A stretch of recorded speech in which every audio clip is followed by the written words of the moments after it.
मंत्री नामदार जयकुमार रावल यांच्या वतीने नरडाणा रेल्वे स्टेशनवर गरजू प्रवाशांसाठी सिद्धार्थ शिसोदे यांनी भोजनाची तर जगदीश पवार यांनी पाण्याची व्यवस्था केली।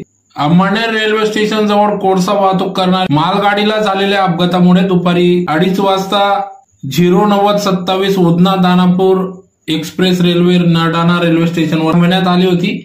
संध्याकाळी रेल्वे गाडीमधील सुमारे 2,500 प्रवाशांची अन्न पाण्याची गैरसोय लक्षात घेऊन सौ संजीवनी, संजय शिसोदे, सिद्धार्थ शिसोदे व मित्र परिवाराने भुकेलेल्या प्रवाशांसाठी रात्रीच्या भोजनाची तर जगदीश पवार यांनी पाण्याची व्यवस्था करून दिली।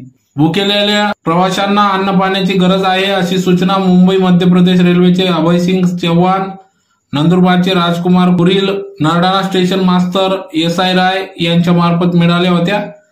तर यावेळी महदी शिसोदे महाविद्यालयीन कर्मचारी रमेश शिसोदे, प्रशांत शिसोदे, शंकर शिसोदे, शैलेंद्र शिसोदे, प्रशांत पाटील, हरीश पवार, किशोर कडरे, योगेश शिंदे, संकेत वाकडे, रवींद्र महाले, भोसले सर तसेच भाजप रेल्वे प्रकोष्ठ सदस्य मयूर शिसोदे, संजय बोरसे, अंकुर साळुंके, नरडाणा नागरिक व रेल्वे कर्मचाऱ्यांकडून अन्न वाटपाला सहकार्य मिळाले। तर प्रवाशांच्या जेवणानंतर उष्ट अन्न, पत्तरवाडी, प्लास्टिकने खराब झालेले रेल्वे स्टेशन प्लॅटफॉर्म, संपूर्ण परिसर स्वच्छतेचे कामही सर्वांनी मिळून स्वच्छता मोहीम राबवून सेवाभावीपणे कार्य केले।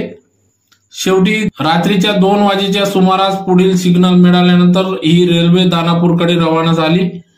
तर या सेवा कार्याची दखल घेऊन महाराष्ट्र राज्य पणन आणि राज शिष्टाचार मंत्री तथा धुळे जिल्ह्याचे पालकमंत्री माननीय श्री जयकुमार भाऊ रावल, प्रदेश संयोजक भाजपा रेल्वे प्रवासी प्रकोष्ठ कैलासजी वर्मा, भाजप जिल्हाध्यक्ष बापूसाहेब कलानी आणि रेल्वे प्रशासनाच्या अधिकाऱ्यांनी समाधान व्यक्त केले व सिद्धार्थ शिसोदे व जगदीश पवार यांनी प्रसंगावधान साधल्याने त्यांच्या कार्य तत्परतेचे कौतुक देखील करण्यात आले।